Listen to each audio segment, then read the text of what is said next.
इंदौर में रहूंगा 5 तारीख शनिवार को दोपहर 1:30 लता मंगेशकर ऑडिटोरियम के पास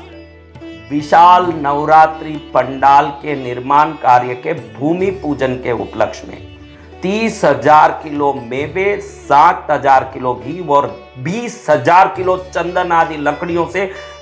जो महायज्ञ 10 लाख आहुतियों से हो रहा और 1 करोड़ महालक्ष्मी के कुमकुम अर्चन और 11,000 स्वर्ण अष्टलक्ष्मी कलशों की दिव्य पूजा, जिसमें भरे हैं नवरत्न 32 उपरत्न 32 हीलिंग जेम स्टोन्स, 154 दुर्लभ औषधियां और 108 भारत के वैष्णव तीर्थों के कुमकुम।